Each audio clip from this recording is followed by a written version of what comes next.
versículo, então, irmãs, lá, 1 Coríntios 1:30, fala o seguinte: mas vós sois dele, em Cristo Jesus, o qual se nos tornou da parte de Deus sabedoria e justiça e santificação e redenção. Amém. Senhor, amém. Nós te louvamos, ó Deus, porque o Senhor já fez tudo por nós. Nós te louvamos, ó Deus, porque em Cristo nós temos todas as coisas, Senhor. Agora, ó Pai, a tua palavra está aberta diante de nós, que o Senhor possa mesmo, Senhor, ministrar ao nosso coração aquilo que está no teu coração, Senhor. O Senhor fala mesmo a nós, Senhor, não na parte intelectual, mas fala no nosso espírito.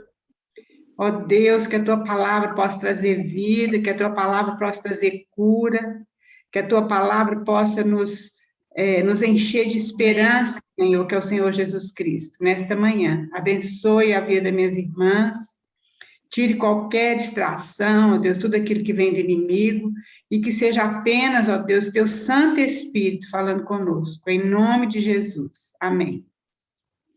Amém.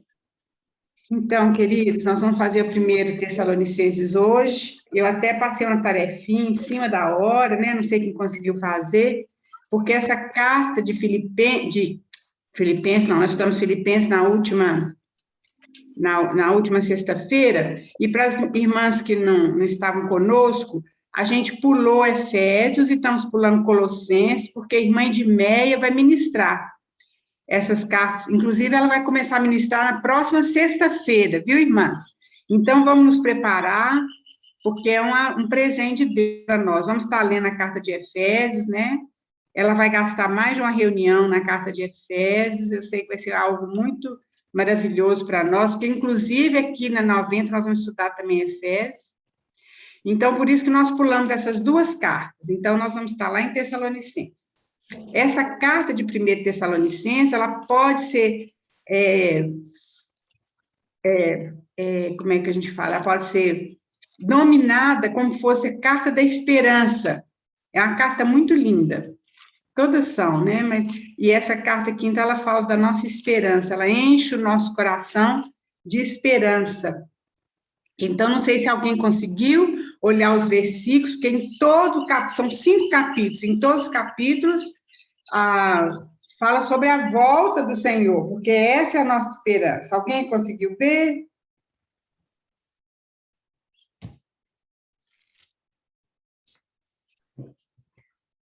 Eu consegui, dona Raquel. Bom dia, Nubia. Então... Bom dia, dona Raquel. Geralmente está nos últimos versículos de cada capítulo, né? Isso. O primeiro é no versículo 10, no segundo 19, eu só não anotei assim, os dizeres todos, né? Ah, tá. O terceiro é o 13, 4 eu coloquei o 16, 17 e o capítulo 5, 23. Que todos eles falam sobre a volta de Jesus, né? A vinda de Jesus. Amém. É isso mesmo, Nubia, é isso mesmo. Muito bom. Alguém mais viu isso?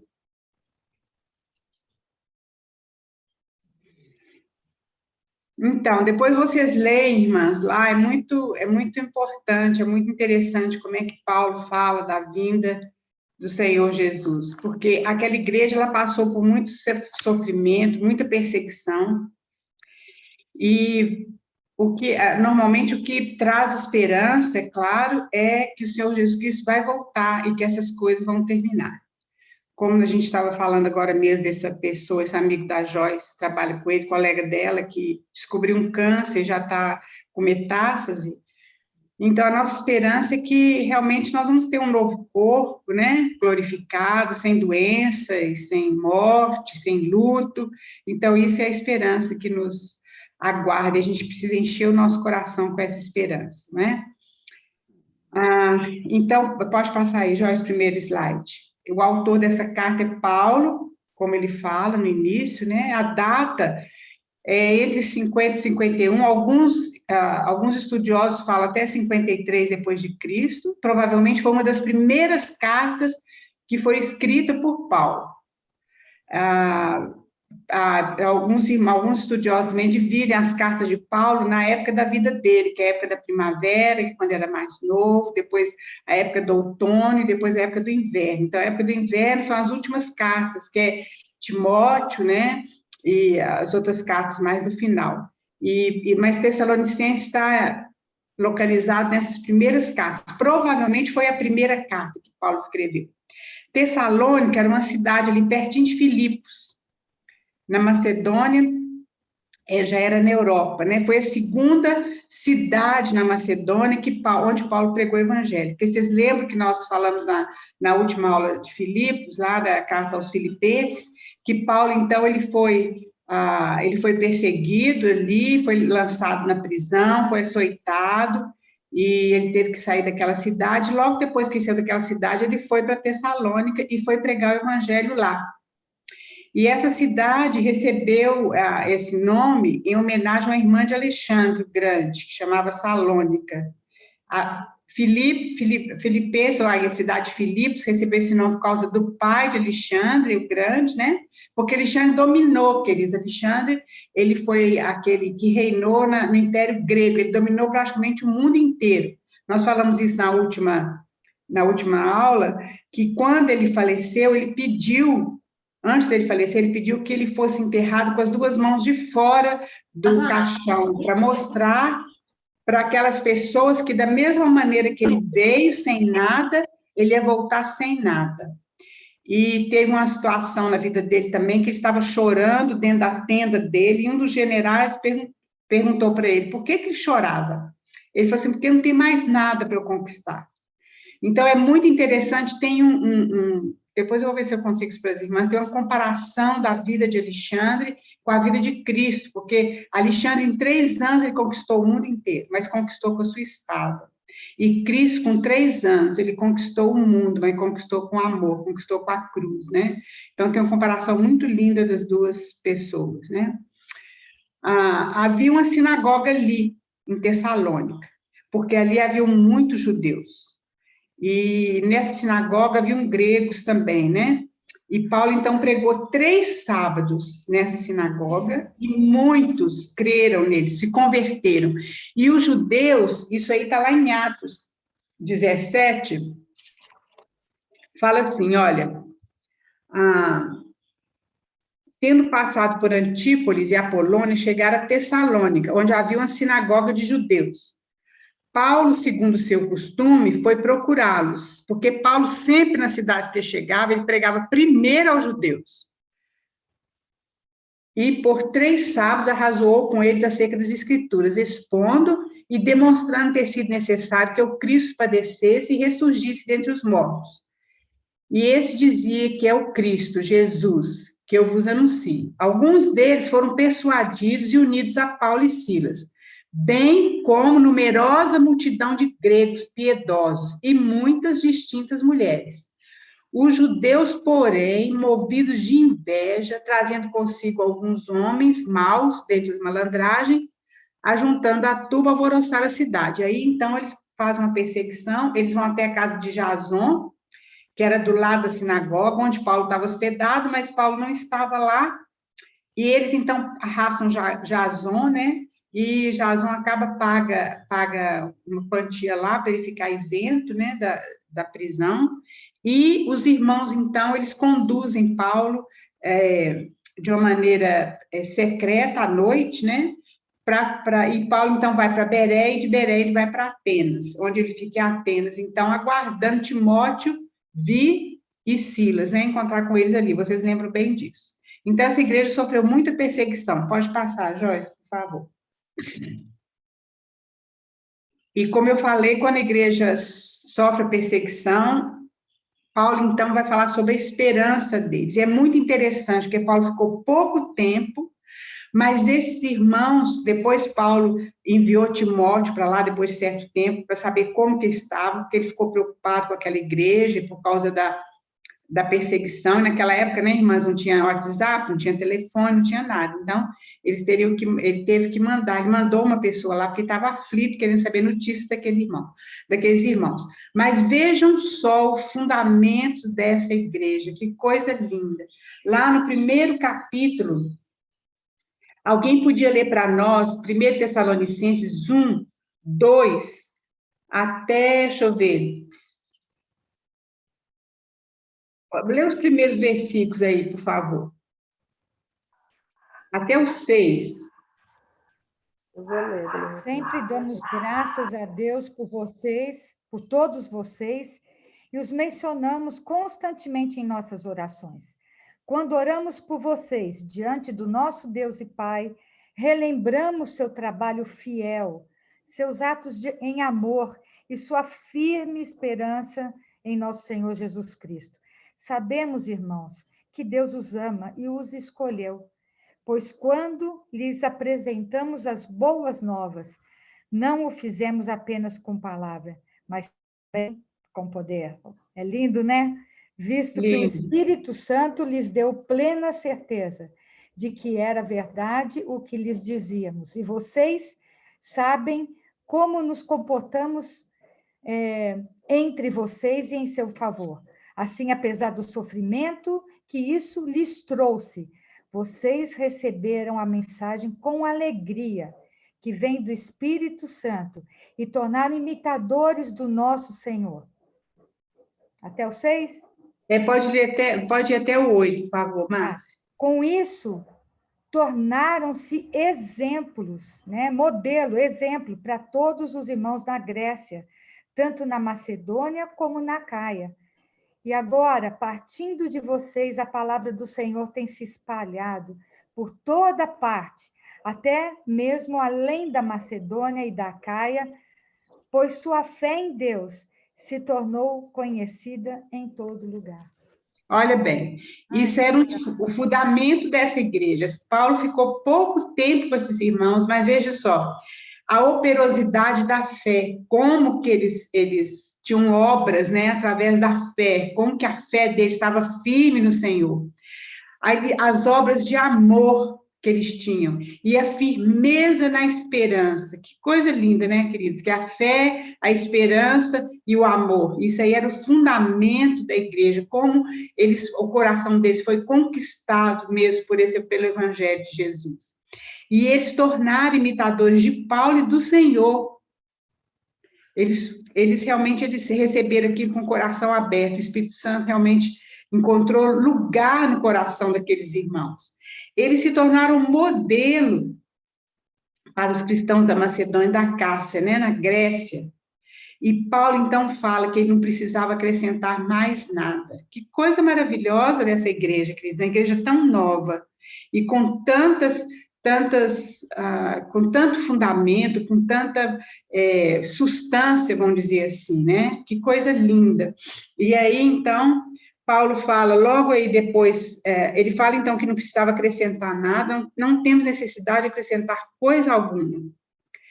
E aí ele fala, quando nós chegamos, então, nessa parte, olha, no final, pois eles mesmos, tocante a nós, proclamam que repercussão teve o nosso ingresso no vosso meio, como deixando os ídolos, vos convertestes a Deus, para o serviço ao Deus vivo e verdadeiro, e para guardardes, aí vem a primeira citação da vinda do Senhor Jesus Cristo, e para guardardes dos céus o seu Filho, a quem ele ressuscitou dentre os mortos, Jesus, que nos livra da ira vindoura. Depois nós vamos pegar só esses textos falando sobre a volta do Senhor, as lições que nós podemos tirar dessas palavras aqui de Paulo em cada final de capítulo, né? Pode passar aí, Joyce, por favor.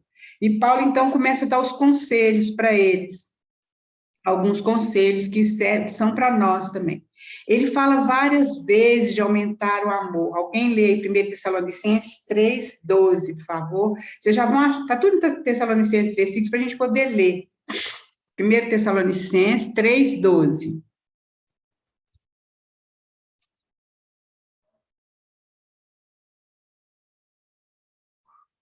e que o Senhor faça crescer e transbordar o amor que vocês têm uns pelos outros e por todos, da mesma forma que nosso amor transborda por vocês. Isso. Então, ele fala de aumentar o amor, depois, no final, ele fala novamente de aumentar o amor, porque, como Paulo fala em 1 Coríntios 13, que é a fé, a esperança, o amor, esses três, mas o maior deles é o amor. Porque Deus é amor, queridos. Então, a fé, quando a gente estiver com o Senhor, já não vai precisar, a esperança também não, porque nós estamos com Ele, mas o amor vai ser abundante, e ele vai ter que crescer, ele vai crescer, né? Louvado seja o Senhor por isso. O segundo conselho é viver e agradar a Deus. 1 Tessalonicenses 4:1. Alguém lê para nós, por favor. Finalmente, irmãos, Pode nós ser. vos rogamos e exortamos no Senhor Jesus que, de como nós receberes, quanto à maneira por que deveis viver e agradar a Deus, e efetivamente estáis fazendo, continues progredindo cada vez mais.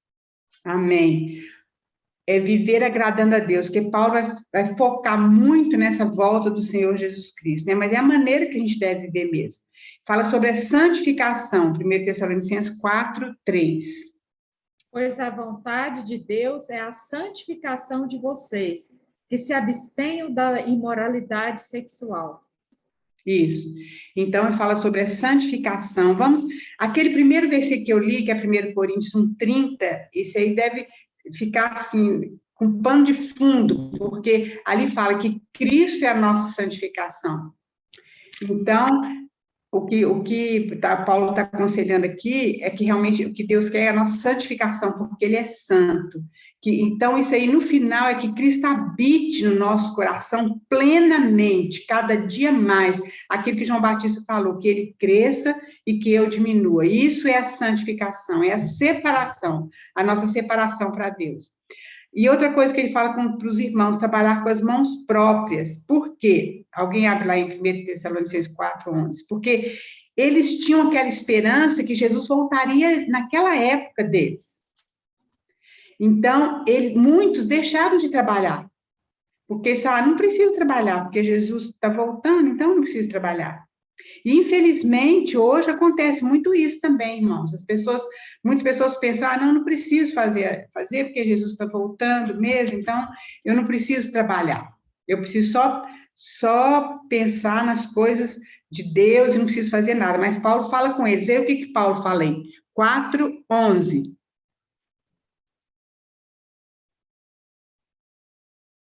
Tenham como objetivo uma vida tranquila, ocupando-se com seus assuntos e trabalhando com as próprias mãos, conforme os instruímos anteriormente. Isso. Então, trabalhar com as próprias mãos, né? Então, é claro que tudo que nós fazemos, irmãs, tudo que nós fazemos, uma louça que a gente lava, um chão que a gente varre, uma criança que a gente cuida, ou no nosso trabalho, como a Joyce lá trabalhando nem sei onde a Joyce trabalha, sabe? Esqueci agora. Mas onde cada um de nós trabalha, a Denise lá no seu consultório, tudo que nós fazemos é para a honra e glória do Senhor. Nós precisamos trabalhar com as nossas mãos. Portar com dignidade, 1 Tessalonicenses 4:12.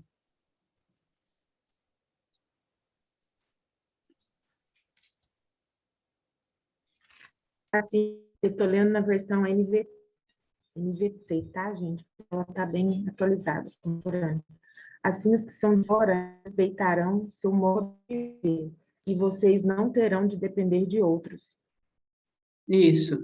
E aqui no meu está falando assim, de modo que porteis com dignidade para com os de fora e de nada venhais precisar. É isso aí, né, que a Roberta leu. Portar com dignidade. Dignidade. Paulo fala que, numa das cartas dele, fala que, fala em Romanos, se não me engano, é em Romanos mesmo, que ele fala que o nome de Deus é blasfemado entre os gentios por nossa causa.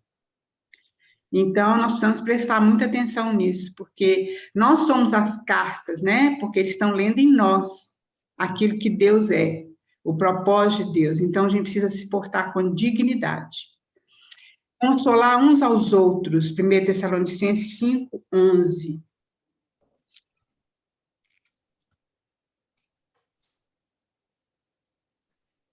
Portanto, Portanto, animem e edifiquem uns aos outros, como tem feito. Isso, consolar uns aos outros. Edificar uns aos outros, foi isso que a gente também acabou de ler, né? Pode passar o outro que continua os conselhos de Paulo, ainda tem vários conselhos. Tá pequenininha aí, não sei se tem rede aumentar ou vocês estão conseguindo ler.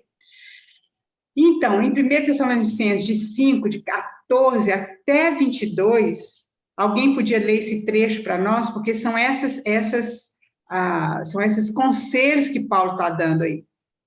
também exortamos vocês, irmãos, a que admoestem os que vivem de forma desordenada, consolem os desanimados, amparem os fracos e sejam pacientes com todos. Tenham cuidado para que ninguém retribua aos outros mal por mal. Pelo contrário, procure sempre o bem uns com os outros e o bem de todos. Estejam sempre alegres, orem sem cessar. Em tudo deem graças, porque esta é a vontade de Deus para vocês em Cristo Jesus. Não apaguem o espírito, não desprezem as profecias, examinem todas as coisas, retenham o que é bom, abstenham-se de toda forma de mal. Isso. Olha a quantidade de conselhos que ele faz, né? Admoestar os insubmissos, consolar os desanimados, amparar os fracos, ser longânimo, que ter paciência com todos, regozijar sempre, nós vimos isso muito na última sexta-feira, alegrai-vos no Senhor, a alegria do Senhor é a nossa força. Nós vimos isso, que Paulo podia falar isso, porque ele tinha um segredo, que o viver dele era Cristo. Então, muitas vezes a gente repete isso, assim, né, de uma maneira assim, sem prestar atenção, mas Paulo fala que ele podia viver contente em toda e qualquer situação, na tristeza, na alegria, na abundância, na pobreza, e ele estava preso, e ele tinha um segredo, porque Cristo habitava nele, a vida dele era Cristo. Isso aí é uma coisa que nós precisamos realmente pensar nisso e ruminar nisso, nessa palavra. Cristo é a nossa vida, Ele é a nossa vida, Ele é a nossa vitória, Ele é a nossa santificação, Ele é a nossa regeneração. Então, nós vimos também na sexta-feira que Cristo, ele é uma fonte inesgotável, e essa fonte está em nós. Mas a gente fala assim, mas às vezes a gente pensa assim, mas eu não sinto isso. Se bem que nós temos falado que a nossa vida cristã não baseia em sentimento, a Bíblia não baseia em sentimento, porque o nosso coração é enganoso. Mas o que acontece, quando Paulo fala aí para a gente não entristecer o Espírito Santo, a gente fecha essa torneira, é como se fosse a caixa d'água, nós só temos esse exemplo, como se fosse a caixa d'água e as torneiras da nossa casa. Para a gente ter aquela água fluindo, a gente precisa abrir aquela torneira. Então, muitas vezes as torneiras estão fechadas, e nós precisamos abrir essa torneira. E isso aí é uma questão de fé, é uma questão de decisão. Quando Paulo fala ali em Romanos, né, que apresentei os vossos corpos por sacrifício vivo. O sacrifício vivo é aquele, é claro, que é aquele que não está morto, né? O morto fica quieto lá em cima, mas o vivo, se ele quiser, ele pode pular do altar.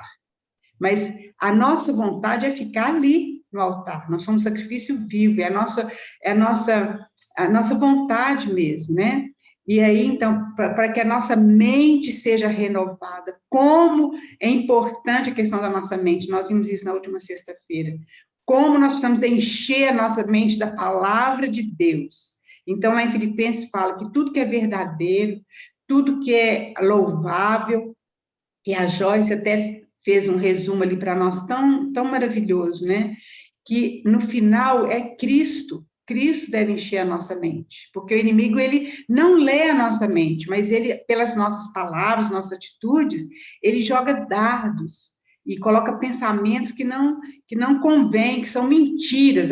Então vem a ansiedade, porque a gente começa a pensar em coisas que não são verdades, que a gente pensa que vai acontecer, e aí então vem a ansiedade no nosso coração. Que o Senhor possa ter misericórdia de nós, porque tudo é Cristo. A gente viu lá em Coríntios que Cristo é tudo em todos. Então, quanto mais nós abrirmos as nossas torneiras para que Cristo encha o nosso espírito, e passa para a nossa alma e nosso corpo, isso é aquilo, a vida de Cristo em nós, não é? Então, são esses aqui os conselhos que Paulo dá para aqueles irmãos lá, e são conselhos para nós, que a gente deve estar sempre alegre, não é fácil, e a gente deve orar sem cessar, não é? A nossa mente, ela é muito rápida, em questão de segundos, a gente pensa várias coisas que não convêm, muitas vezes. E nós precisamos aprender a dominar essa nossa mente, porque Deus só pode nos usar quando a gente tiver disciplina na nossa mente, saber o que pensar, não deixar a nossa mente devagar com I, né? Devagar, não é devagar, quer dizer, pensar no mundo inteiro. Num segundo, a nossa mente roda o mundo inteiro. Então, nós precisamos ter disciplina com a nossa mente. Isso aí só acontece quando a gente coloca os nossos corpos como sacrifício vivo, santo e agradável a Deus. De que eu estou alimentando a minha mente? Eu estou alimentando com o quê? Com as coisas de Deus? Ou estou me alimentando com as notícias do mundo? Ou estou me alimentando com aquilo que o mundo está ditando? O que alimenta a minha mente? Porque eu alimento o meu corpo, né? E o meu intelecto, que está na nossa alma, mas com o que eu estou alimentando a minha mente? Então, é isso mesmo que é o cerne de todas as coisas. Aí pode passar, Joyce. Aí nós vamos ver, queridos, que no final de cada capítulo, nós falamos aqui, né? Em todos os capítulos, igual a Núbia falou, há a menção da volta do Senhor. E isso aí é o que nós precisamos focar. Então, quando a igreja sofre perseguição, a esperança é a volta do Senhor. Os primeiros cristãos, eles foram muito perseguidos, nós sabemos, ali por Nero e por tantas coisas, lá no Império Romano. O Império Romano, ele usou, como nós falamos, a espada, né? Matou, queimou os cristãos, mas os cristãos usaram a cruz. E no final, queridos, eram entre 3 cidadãos romanos, 2 eram cristãos. E existe uma carta de um dos imperadores escrevendo ali para o sumo imperador, falando, olha, a gente não pode matar mais cristão, porque quanto mais a gente mata, mais eles surgem. Então, o Império Romano foi conquistado pela cruz do Senhor Jesus Cristo, né? Então, nosso coração também deve ansiar pela volta do nosso noivo. Agora, nós precisamos prestar atenção em alguma coisa, porque muitas vezes a gente fala assim, nossa, Jesus precisa voltar, porque esse mundo está uma bagunça, muita doença. Sim, isso é verdade. Mas o nosso anseio, queridos, não é porque as coisas estão ruins que o Senhor deve voltar. Nosso anseio é porque nós queremos encontrar o nosso noivo. Queremos ver a face do nosso noivo, não porque eu estou passando muita tribulação, minha vida está muito difícil.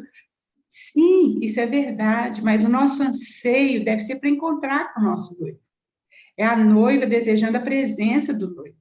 Esse deve ser o anseio do nosso coração. E se, na realidade, isso aí não traz alegria ao nosso coração, esperança ao nosso coração, mas às vezes pode trazer até medo, às vezes nós temos medo. Eu já tive muito medo de pensar que o Senhor Jesus Cristo ia voltar, e aí? Mas é porque eu não conheci o verdadeiro amor de uma maneira mais profunda, queridos. Porque como uma vez também um irmão citou um exemplo que eu achei muito importante, eu acho até que eu já falei com as irmãs, é como um livro. Eu vou mandar um livro para alguém, eu vou mandar um livro lá para a Roberta, e eu coloco dentro desse livro um marcador de livro, eu coloco um dinheiro dentro desse livro. Onde o livro for, esse dinheiro vai dentro, não é verdade? Vamos dizer, eu estou falando para a Roberta aqui pertinho, mas vamos dizer que eu vou mandar para uma pessoa no outro lugar do mundo. Aquele livro vai pelo correio, e onde aquele livro passar, aquilo que está dentro do livro vai junto com o livro. Então, essa é a nossa vida com o Senhor Jesus Cristo. Nós estamos nele, nós morremos com ele. Quando Cristo morreu naquela cruz, nós morremos com ele. Quando Cristo ressuscitou, nós ressuscitamos com ele. Então, a nossa vida está escondida, isso é a palavra de Deus que fala, não sou eu que estou falando. Nossa vida está escondida em Cristo, em Deus. Por que, então, queridos, nós temos medo da volta do Senhor? Por que nós ficamos aflitos tantas vezes? Por que as coisas nos tiram do sério tantas vezes? Porque essa verdade ainda não penetrou no nosso coração.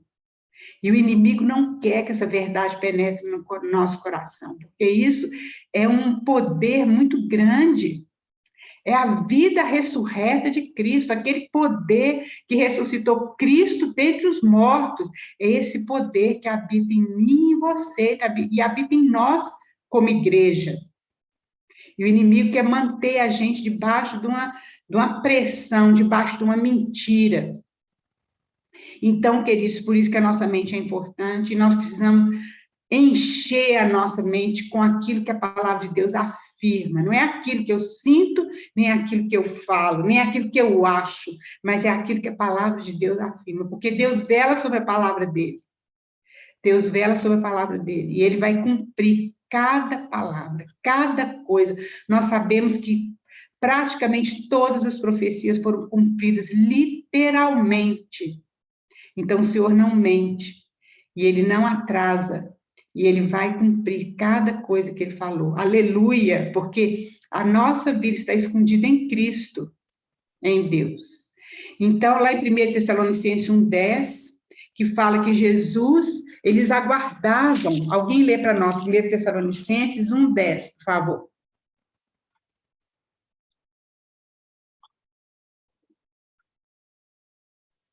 Também comentam como vocês esperam do céu a vinda de Jesus, o Filho de Deus, a quem ele ressuscitou dos mortos e que nos livrará da ira que está por vir. Então, que ira é essa? Essa ira, queridos, é a ira de Deus que vai ser derramada sobre a terra. Nós, os cristãos, que temos Jesus na nossa vida, nós não vamos passar pela ira de Deus. Nós podemos passar pela tribulação, porque, olha bem, a Edmeia, com certeza, ela vai entrar nesses pormenores, eu não vou entrar aqui, mas alguns irmãos creem que a igreja vai ser arrebatada antes da tribulação, outros irmãos creem que a igreja vai ser arrebatada no meio da tribulação, e outros irmãos creem que a igreja vai passar pela tribulação. Mas existe uma grande tribulação, que é no final, os 3 anos e meio do final, que vai ser uma coisa terrível. E então, nessa grande tribulação, a ira de Deus vai ser derramada sobre essa terra. Mas não vai haver nenhum cristão nessa terra. Por quê? Porque o Senhor Jesus Cristo já passou por essa ira de Deus ali na cruz. Aquelas 3 horas de trevas ali na cruz foram as 3 horas que a ira de Deus caiu sobre o nosso Senhor. Então, o Senhor Jesus Cristo passou isso por mim, por você, por nós, pela sua igreja, pela sua noiva.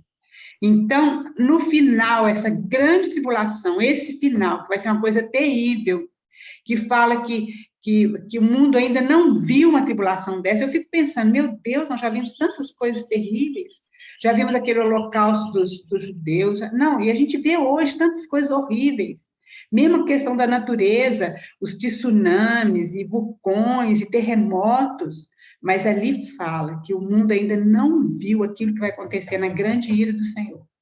Nós não vamos passar por essa ira, queridos, não porque nós somos melhores, não porque nós somos bons, não, mas porque o Senhor Jesus Cristo já passou por essa ira por nós. Aleluia!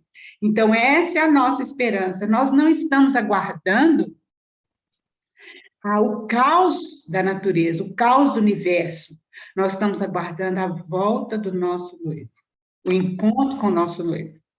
Então, isso tem que encher o nosso coração de alegria e de esperança. Vamos ver lá 1 Tessalonicenses 2, 19 e 20, outra coisa que Paulo fala aqui. Alguém lê para nós aí, por favor. Pois quem é a nossa esperança ou alegria ou coroa, em quem nós gloriamos na presença do nosso Senhor Jesus Cristo em sua vinda? Não é verdade que são vocês? Sim, vocês são realmente a nossa glória e a nossa alegria. Então, Paulo agora está falando o seguinte, que quando ele chegar diante do tribunal do Senhor Jesus Cristo, ele vai poder apresentar esses irmãos, como vamos dizer assim, como presente para o Senhor Jesus Cristo, uma dádiva, como uma vitória. Quando ele fala aqui a coroa, era aquele coroa de louro que as pessoas recebiam, né, naquelas corridas, quando eles ganhavam. Então, ele está falando que aqueles irmãos era coroa para Paulo. Ele queria apresentar um presente para o Senhor Jesus Cristo quando a gente chegar diante desse tribunal. Nós vamos falar um pouquinho sobre esse tribunal do Senhor Jesus. Então, era esse presente que Paulo queria dar para o Senhor Jesus, que é exatamente esses irmãos. Como que eles progrediram, como que o evangelho encontrou lugar no coração desses irmãos. Então, é isso que ele fala, é a dádiva de amor de Paulo quando o Senhor voltar, quando nós encontrarmos com o Senhor. E 1 Tessalonicenses 3, 12 e 13. Irmã, se vocês quiserem falar alguma coisa, eu estou falando, vocês, por favor, vocês podem tirar do microfone e falar, viu? 1 Tessalonicenses 3, 12 e 13. Eis que o Senhor faça crescer e transbordar o amor que você tem pelos outros e por todos, da mesma forma que nosso amor transbordará por vocês. Como resultado, que Deus, nosso Pai, torne seu coração forte, irrepreensível e santo diante dele, para que quando nosso Senhor Jesus voltar, com todo o seu povo santo. Amém. Amém. Olha bem, haverá o dia de Cristo. Esse dia de Cristo, ou tribunal de Cristo, é diferente do dia do Senhor, quando fala o grande e terrível dia do Senhor. O tribunal de Cristo, o dia de Cristo, é como se fosse uma reunião de família. Naquela época, antigamente, eles reuniam, tinha um dia do ano, não sei se era uma vez por ano, eles reuniam a clã, vamos dizer, toda, a família toda. E aí a pessoa mais idosa, mais velha, o avô, o bisavô, ele ia elogiar aqueles que trouxeram glória para a família e ia admoestar aqueles que comportaram erradamente. Então, esse tribunal de Cristo, ou o dia de Cristo, é exatamente isso aí, queridos, porque é quando nós vamos nos reunir, uma reunião de família com o Senhor Jesus Cristo. O Senhor, então, ele vai distribuir os galardões. É quando fala aí para a gente não, tem um lugar que fala para a gente não, foi o próprio Senhor Jesus Cristo falou, eu creio, falou para a gente que a gente não vai sair envergonhado da presença dele, que a gente deve andar na luz, para que quando o Senhor Jesus Cristo voltar, a gente não se afaste envergonhado dele. Então, isso aqui é uma admoestação para nós, é um conselho para nós, que haverá esse dia, e esse dia nós todos vamos estar presentes, como família, com o Senhor. Então, isso aqui não fala de perder a salvação, porque a gente não perde a salvação. Aqui está falando assim, daquilo que Cristo vai nos galardoar por aquilo que nós fizemos, ou nós vamos nos entristecer pelo que nós não fizemos, né? Vai ser um dia, sim, de distribuição de galardão, vamos dizer. Assim, esse é o dia de Cristo. É um dia diferente daquele do trono branco, julgamento do trono branco. Lá no final, em Apocalipse, fala do julgamento do trono branco, que aquele julgamento é para as pessoas que não são de Jesus, né? Então, o tribunal de Cristo é uma reunião de família, não é reunião para condenação. Nós não somos mais condenados. Nós não somos, porque Cristo recebeu essa condenação por nós. Glória a Deus por isso. Então, vamos para o próximo aí.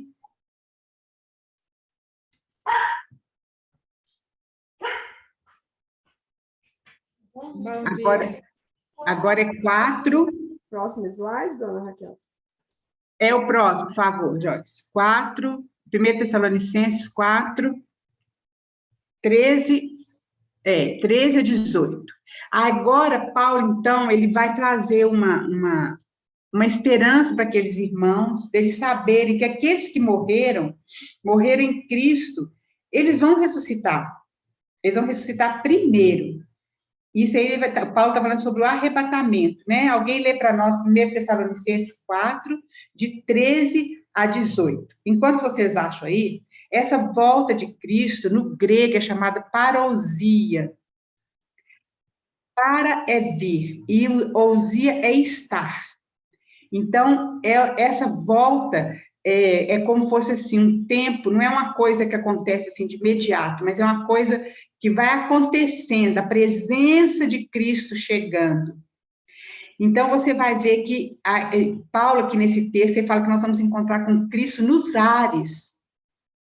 A igreja vai ser arrebatada até os ares. Ainda não é, vamos dizer assim, no céu, no paraíso mesmo, nós vamos ser arrebatados nos ares, onde vai acontecer as bodas do Cordeiro, onde vai haver o casamento, vai ser nos ares ali, certo? Então, alguém lê para nós, 1 Tessalonicenses 4, 13 a 18.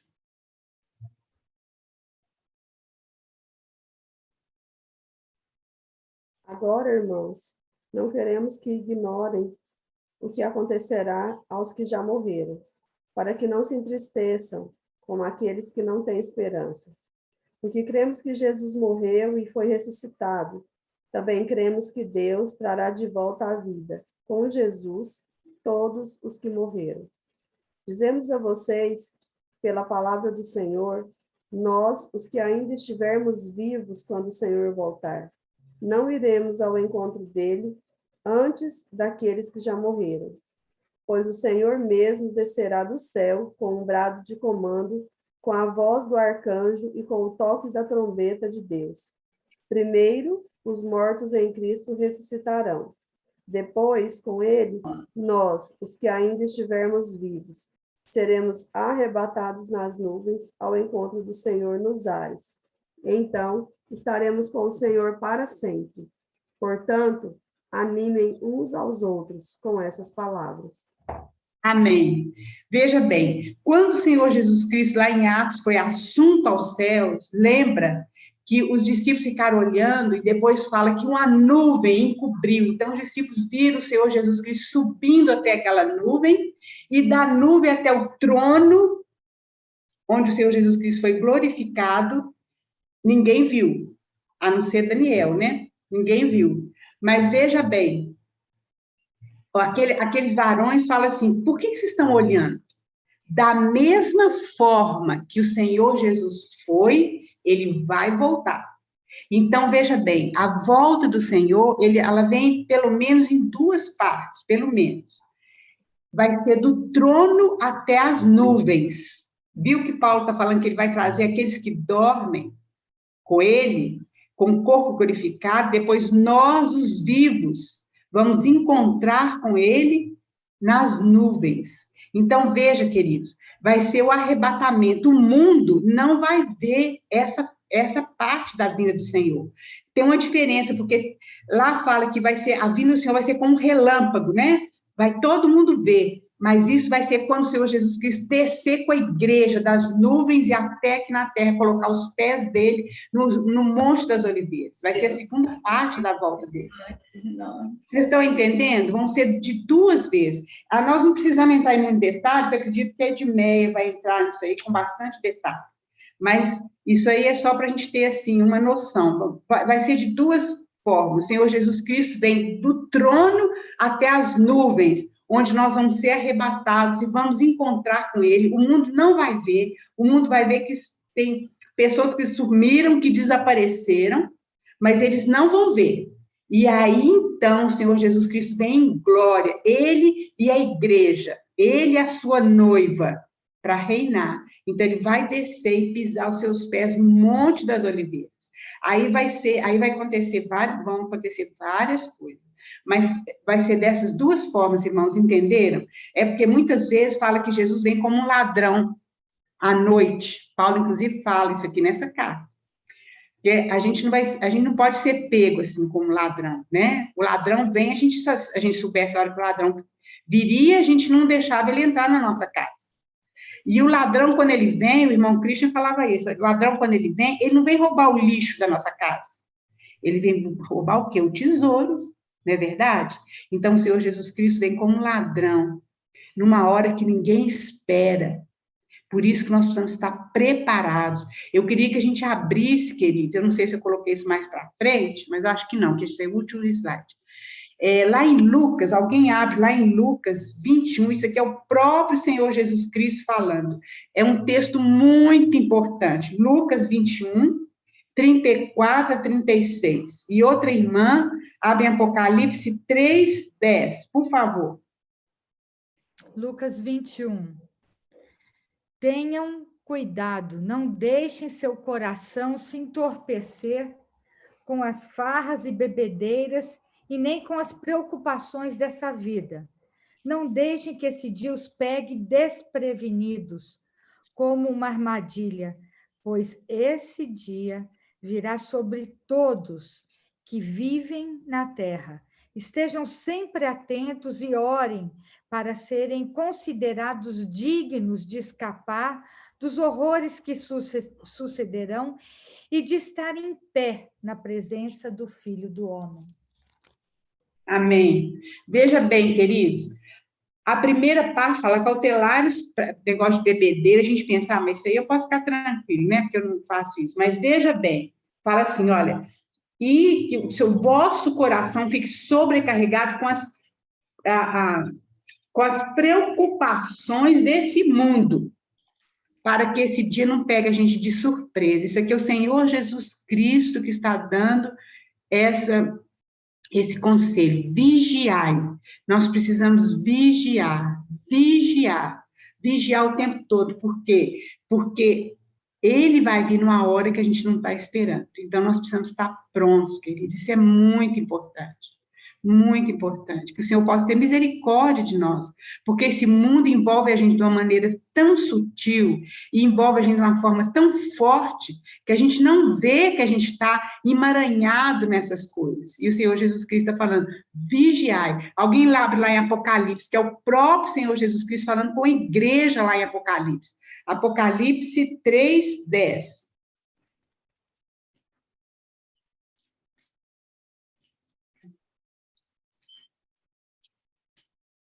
Você guardou a palavra. Está no mudo, Denise. Você guardou a palavra da minha perseverança. Por isso também eu o guardarei na hora da provação que há de vir sobre o mundo inteiro, para pôr à prova os que habitam sobre a terra. Olha só. Então, Jesus fala assim, porque você guardou a minha palavra da perseverança. Então, guardou a palavra do Senhor Jesus Cristo. Ele, então, também vai nos guardar dessa hora. Então, queridos, isso é muito importante. Nós precisamos estar atentos. Precisamos estar voltados para o Senhor. Precisamos estar mesmo guardando essas coisas no nosso coração. É claro que a nossa vida continua normalmente, nós continuamos com o nosso trabalho, com a nossa família, mas o nosso coração, a nossa mente está no céu. O Senhor Jesus Cristo falou isso, Paulo fala mesmo, pensai nas coisas lá do alto, onde Cristo habita, porque nós estamos com Ele ali. Então, realmente, que o Senhor possa guardar o nosso coração, que realmente o Senhor possa nos ajudar nisso aí, queridos, que só Ele, que nós possamos aguardar mesmo, Senhor, com um coração puro, limpo, santificado. Vamos ver como isso pode acontecer. Lá no final, última parte de Paulo, 1 Tessalonicenses 5, 23 e 24, vai ter o finalzinho, né, que ele fala aí. E agora que o Deus da paz os torne santos em todos os aspectos, e que o espírito, a alma e o corpo de vocês sejam mantidos irrepreensíveis até a volta do nosso Senhor Jesus Cristo. Aquele que os chama fará isso acontecer, pois ele é fiel. Aleluia! Olha bem, porque a gente fica pensando, como eu vou fazer isso? Como eu vou fazer isso? Mas nós não podemos esquecer que é Cristo que faz isso em nós. E Paulo está falando claramente aqui, olha, que a fiel é aquele que vos chama, o qual também o fará. Essa tradução, talvez que a Joyce deu, é uma tradução mais clara. Ele vai fazer isso. Veja bem, fala, o Deus da paz vos santifique em tudo. Vosso corpo, a alma e o espírito. Como ele pode santificar o nosso espírito? É enchendo o nosso espírito. O Espírito de Deus habita em nós, mas ele possa transbordar, enchei-vos do Espírito, né? Não vos embriagueis com vinho. O vinho significa alegria, né? Alegria do mundo, vamos dizer assim. Mas enchei-vos do Espírito. E nós enchemos o Espírito, clamamos isso para o Senhor. Senhor, enche. O que está atrapalhando? O que está impedindo que esse Espírito possa encher a minha vida? O que é que está acontecendo? E a gente possa ouvir, porque a gente entristece o Espírito. É como eu falei também na última sexta-feira. O Espírito é um gentleman, ele é muito educado, ele não sai enfiando o pé na porta, ele fala uma vez conosco, a gente não ouve, ele fala a segunda vez, até que a gente cala a voz dele, porque ele fala e a gente não obedece. Mas que o Senhor tenha misericórdia de nós, que a gente possa ter um espírito sensível. E a nossa alma, queridos, como nós podemos guardar a nossa alma? É amando o Senhor de todo o coração, de toda a nossa alma, de toda a nossa força. É guardando a nossa mente, educando a nossa mente. Da mesma forma que a gente faz exercício físico, que precisa fazer isso e aquilo, nós precisamos educar a nossa mente com a palavra do Senhor, encher. Lá em Colossenses fala que habite ricamente a palavra de Deus nos vossos corações. E essa palavra aí não é rema, é logos, é a palavra mesmo. Então, nós precisamos decorar essa palavra, decorar, encher a nossa vida com essa palavra. E aí, o nosso corpo, queridos, é o templo do Espírito Santo. E aqui, nós precisamos prestar atenção nisso, porque muitas vezes a gente não liga para isso. Mas a palavra de Deus diz que o nosso corpo é o templo do Espírito Santo. E nós precisamos tomar cuidado, porque o Espírito Santo habita em nós. Nós precisamos tomar cuidado como a gente se veste, é importante isso, porque Paulo fala também que a gente não pode defraudar os nossos irmãos. O que é defraudar os irmãos? Nós, mulheres, muitas vezes, vestimos de uma forma que possa trazer algum desejo errôneo no coração dos nossos irmãos. Nós precisamos prestar atenção nisso, queridos. Nós precisamos ser sóbrios no nosso vestir, nós precisamos ser sóbrios no nosso comer. Como é que é difícil, né? A gente vamos dizer assim, a gente controlar a questão da comida, não é? Nós precisamos ser sóbrios nas nossas palavras. O nosso corpo, ele é o templo do Espírito Santo. Não é que nós vamos viver agora, tem que andar com a saia lá embaixo, tem que o cabelo, não sei, talvez se Deus colocar isso no seu coração, isso é um chamado individual. Às vezes Deus coloca no coração da pessoa que ela não pode cortar o cabelo, que ela tem que usar só saia, mas aquilo é para ela não pode colocar esse jugo em cima de outra pessoa, mas o Senhor vai ganhar no coração de cada um de nós devemos caminhar com aquilo que o Senhor, coloca, aquilo que o Senhor tem colocado no nosso coração, e eu não posso julgar meu irmão por aquilo que Deus colocou no meu coração. Eu não sei se os irmãos estão entendendo, porque o que traz muita desavença, às vezes, é isso. Deixa eu fechar a porta, o que está fazendo barulho aqui? Querido, nós já estamos terminando.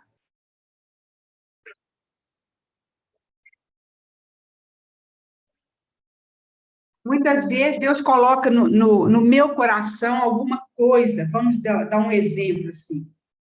Não sei que exemplo que eu vou dar, mas de usar saia, não usar calça comprida, só usar saia. Vamos dizer que Deus coloca isso no meu coração. E aí, então, eu coloco esse jugo nas costas de todos os meus irmãos. Isso está errado. Não pode ser assim. Porque tem algumas coisas que Deus fala particularmente no nosso coração. Então, que realmente o Senhor tenha misericórdia de nós, possa nos ajudar, que nosso corpo, como está lá em Romanos 12:2, que nós possamos apresentar os nossos corpos como sacrifício vivo, santo e agradável a Deus, que é o nosso culto racional. E não vos conformeis com este século, mas transformai-vos pela renovação da vossa mente, para que a gente possa experimentar a boa, perfeita e agradável vontade de Deus. Que o Senhor, então, possa ter misericórdia de nós. E aqui, então, Paulo, ele termina com esse versículo tão maravilhoso. Eu queria até que a Joyce lesse na tradução dela aí, que ela leu. 1 Tessalonicenses 5, 24, Joyce, por favor. Aquele que os, deixa eu começar de novo. Aquele que os chama fará isso acontecer, pois ele é fiel. Amém. Ele vai completar a obra na sua vida e na minha vida, irmãs. Em nome de Jesus, ele vai completar essa obra para a glória dele. E esse último versículo também, que a gente possa guardar no nosso coração. Nós somos dele, de Deus, né? Em Cristo Jesus. Nós pertencemos a ele, somos da família dele. Ele pagou esse alto preço por nós. E ele nos tornou, ele se nos tornou, Cristo se nos tornou por nós, ele fez tudo da parte de Deus, ele é a nossa sabedoria, ele é a nossa justiça, ele é a nossa santificação, e ele é a nossa redenção. Aleluia por isso, aleluia, porque realmente a nossa esperança é essa, encontrarmos com esse noivo, que pagou o preço da nossa vida, que nos amou até o fim. E o Senhor, então, ele vai completar essa obra que ele começou. Que o Senhor possa ter misericórdia de nós e ganhar a nossa vida cada dia mais, cada dia mais.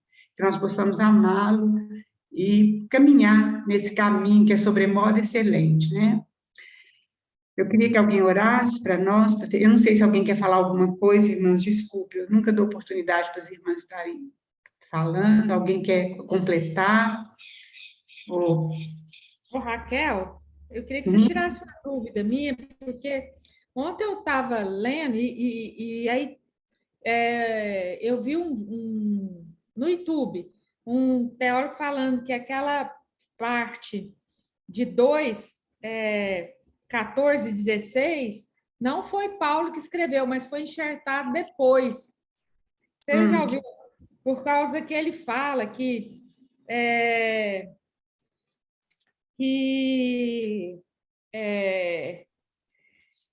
aqui, ó, a ira, porém, caiu sobre eles definitivamente, porque na época ainda não tinha tido a invasão dos romanos, não tinham tido...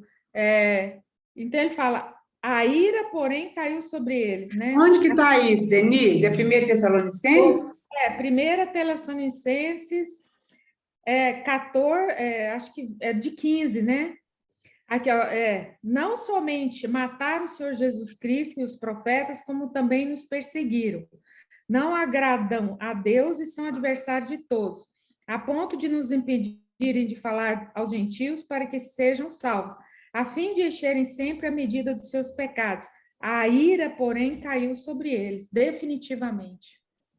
Então, eu não sei com relação ao que você está falando, as pessoas falam que não foi Paulo que escreveu, porque aqui eu creio que Paulo está falando sobre os judeus, porque os judeus, eles impediam de pregar o evangelho para os gentios. Aqui a gente viu também que, por causa lá em Atos, a gente viu quando Paulo estava pregando lá em Tessalônica, eles ficaram com ciúmes, e por isso, então, eles começaram a perseguir. Então, a gente vê que os judeus, eles que estavam impedindo. Então, aqui, quando fala que a ira, eu penso assim, né? A ira de Deus sobreveio contra eles definitivamente, porque o que aconteceu? Ali em João fala o seguinte, que veio para o que eram seus, mas os seus não receberam. Então, quando eles falaram para Jesus, que Jesus expulsava os demônios por Beelzebu, Jesus, então, começou a pregar através de parábolas. Então, ele falava assim, para que eles vendo, eles não vejam, né? E ouvindo, eles não ouçam. Então, Jesus começou voltou, o evangelho, então, foi fechado para os judeus. Então, a maneira que eu creio é dessa forma. Paulo também, todas as vezes, ele chegava na cidade, ia na sinagoga, quando tinha sinagoga, pregar para o judeu primeiro. Mas os judeus não aceitavam, ele ia para os gentios. Então, eu creio que quando fala aqui sobre a ira de Deus, é porque os olhos dele foram cegados dos judeus. E aí, esses olhos dele vão abrir somente quando eles falarem, quando Jesus voltar, que nós estamos falando, colocar os pés no Monte das Oliveiras, eles vão ver que realmente Jesus era o Messias. E eles vão se lamentar. Então, eu creio, Denise, que seria isso aqui, a explicação é essa, é a maneira que eu penso, eu não sei se é a certa, certo? É a maneira que eu penso. Oi. Oi? Eu vejo assim, esse capítulo 2 é como se Paulo estivesse fazendo a defesa dele, porque aquelas questões que foram levantadas dos judeus por ciúme da conversão dos prosélitos, ali dos gregos, né, também, levantou dúvidas, né? Então, aqui, eu vejo assim, é como se Paulo tivesse, e eu até também já li sobre isso alguma vez, ele tivesse colocando, trazendo de volta, como diz aqui o título, né, do 2, ele recorda a sua visita, ele precisou fazer isso para mostrar, né, a situação ali com respeito aos judeus, como você falou agora. Então, eu não sei, é difícil para mim também, entender como se não fosse ele que tivesse escrito esse trecho. Né? Eu creio Não, que... é só porque eles... só porque, assim, o que o cara fala, assim, como que ele poderia saber? Porque aqui já fala, a ira, porém, caiu sobre eles definitivamente. Já tinha caído a ira. E no tempo de Paulo ainda não tinha acontecido a invasão romana, o Holocausto, a diáspora, né? Pois é, mas você vê que a ira de Deus aí, Denise, eu fico pensando o seguinte, a ira de Deus aconteceu quando Deus, igual Paulo fala lá em Romanos 9, quando Deus, então, ele deixou, vamos dizer assim, deixou os judeus para poder acudir os gentios, entendeu? Então, dali começou a ira de Deus, porque no ano 70, a Jerusalém já foi invadida. Paulo já tinha morrido, mas Jerusalém já foi invadida no ano 70 depois de Cristo, e depois desse ano 70, eles nunca mais voltaram para a terra deles. Então, a ira de Deus, eu acredito, isso é a maneira que eu penso, não sei se é certa. A ira de Deus, realmente, quando Deus, então, rejeitou os judeus e colocou, então, os gentios no lugar dos judeus, a ira de Deus, então, caiu sobre ele. Mas a Paulo fala claramente lá em Romanos que Deus vai voltar os judeus, a promessa dele ainda vai cumprir para os judeus. Aí isso é claro ali, né? Então, mas eu creio dessa forma, que a ira de Deus começou ali, quando eles rejeitaram Jesus. Então, alguns só foram... Eu acho que foi assim, Denise, eu não sei se essa é a explicação certa, mas eu acredito que é isso. E daí, então, você viu tanto que os judeus sofreram e têm sofrido e vão sofrer mais. E a gente não pode esquecer que quando eles crucificaram Jesus, quem crucificou Jesus não foi Pilatos, não foi Roma, mas foi os judeus. Foram aqueles fariseus, foram eles que crucificaram Jesus. Quer dizer, todos nós, né? Todos nós. Mas foram os judeus. Então, eles falam que o sangue de Jesus caísse sobre a cabeça deles. Então, isso foi muito sério que eles falaram. Muito sério. Então, isso aí tem acontecido nos judeus e vai acontecer ainda mais, né? Mas o Senhor vai cumprir as promessas dele com os judeus, com o povo de Israel. Amém. Então, não sei, queridos, talvez as irmãs ouçam outras explicações, não tem problema nenhum. Muitas vezes eu posso estar errada naquilo que eu estou pensando, eu estou falando com as irmãs, mas não tem problema nenhum, viu? Cada um, às vezes, pensa de um jeito, não é o base, né? O base nós pensamos igual, né? Que é o fundamento, o importante nós todos pensamos igual. Mas algumas coisas, inclusive nessa parte da vinda do Senhor, de Apocalipse, tem algumas divergências, né? Mas isso aí não interfere em nada na nossa irmandade, vamos dizer assim, né? Vamos orar, então, vamos para terminar. Alguém gostaria de orar para nós, por favor?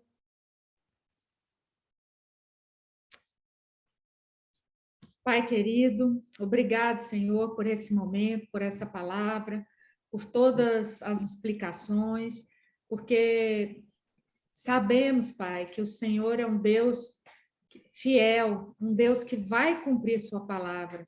Amém, Senhor. O que está escrito na sua palavra, nós vamos testemunhar. Ó, Pai, que o Senhor venha mesmo, Pai. Nós desejamos a tua vinda, nós desejamos estar contigo, Pai. Amém, Senhor. Que o Senhor possa vir, e não só porque o mundo está realmente desorganizado, desordenado, com muitas coisas ruins, Pai, mas porque nós queremos a Tua companhia, nós queremos, Amém. Senhor, estarmos dia a dia contigo, estando, Senhor, vendo a Tua beleza, a Tua santidade. Amém. Que o Senhor venha mesmo. Maranata, Senhor Jesus. Amém. Amém. Aleluia. Aleluia. Irmãs, vamos lembrar que na próxima sexta-feira, então, a Edmeia vai estar conosco, né? Vamos falar com outras irmãs, para ter o privilégio de ouvi-la. Ela vai falar sobre Efésios, provavelmente ela vai gastar mais de uma reunião, e seria muito importante que a gente lesse Efésios, que a gente aproveita mais, né? Então, a gente agradece a Denise também, que é através dela que a gente tem conseguido essa bênção, né, da Edmeia estar conosco. Deus abençoe as irmãs, tenham um bom fim de semana, seja cheio da graça e da paz do Senhor Jesus Cristo, viu? Beijo grande. A Dani está ali de touca, né, Dani? Amém. Amém.